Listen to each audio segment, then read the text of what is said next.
জুলাই আগস্টের গণ আন্দোলনে সাভারে গুলির পর পুলিশের সাঁজোয়া বাহন এপিসি থেকে রাস্তায় ফেলে দেওয়া শিক্ষার্থী ইয়ামিনের করুণ মর্মান্তিক আর অমানবিক সেই মৃত্যুর দৃশ্য কাঁদিয়েছে অনেককে। অথচ পুলিশের তদন্ত প্রতিবেদনে উঠে এসেছে অবাক করার সব আশারে গল্প। নয় অভিযুক্তের অবিকল বয়ান, পুলিশ নয় ছাত্র জনতার গুলিতেই ইয়ামিনের মৃত্যুর কারণ। পুলিশ নাকি ইয়ামিনকে বাঁচানোর চেষ্টাই করছিল। এমন তদন্ত প্রতিবেদনের পর ৩ তদন্ত কর্মকর্তার বিরুদ্ধে ব্যবস্থা নিলেও তাদের আচরণে জন্ম দিয়েছে অনেক প্রশ্নের। বিস্তারিত জানাচ্ছেন মহিম মিজান।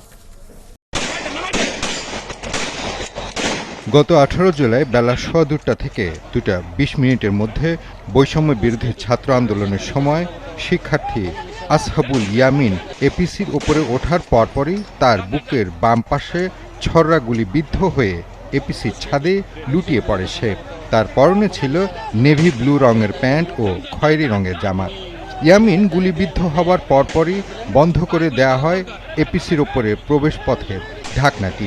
পরে নির্দয়ভাবে গুলিবিদ্ধ আহত ইয়ামিনকে এপিসির নিচে ফেলে দেয় এক পুলিশ সদস্য। এমন অমানবিক দৃশ্য দেখে তখন সকল বিবেকবান মানুষের গা শিউরে ওঠে। বাহিরে থাকা শত শত পুলিশ সদস্য তখনও মহাসড়কের বিপরীতে থাকা আন্দোলনকারীদের উদ্দেশ্যে একের পর এক ছররা ও রাবার গুলি ছুটছিল।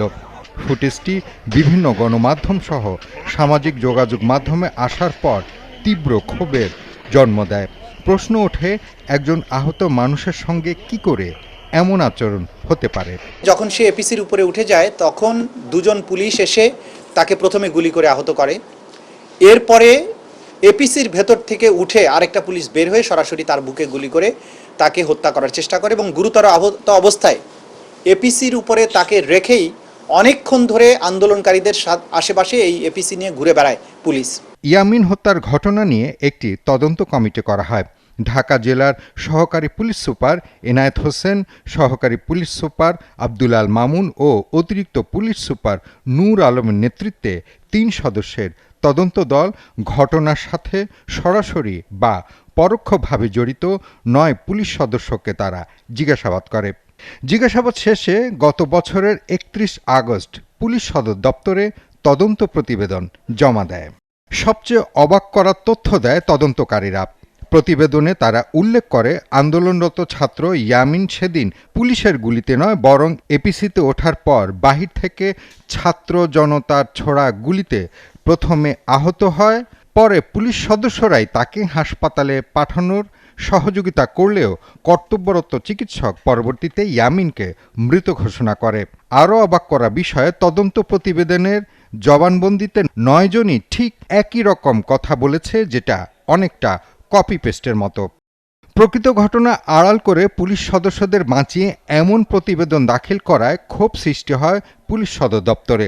পরবর্তীতে গত ১২ জানুয়ারি তদন্ত কর্মকর্তা এনায়েত হোসেনকে অবসর প্রদান, অন্য ২ তদন্ত কর্মকর্তা নূর আলম ও আব্দুল আল মামুনকে সাময়িক বরখাস্ত সহ তাদের বিরুদ্ধে বিভাগীয় ব্যবস্থার আদেশ দেয় জননিরাপত্তা বিভাগ।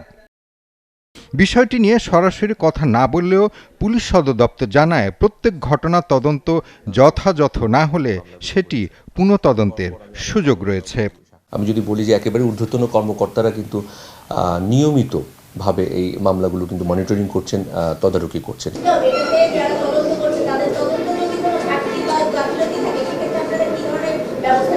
তদন্তে যেন কোনো রকমের ঘাটতি বা গাফলতি না থাকে, এই জন্য সর্বাত্মক ব্যবস্থা নেওয়া হয়েছে।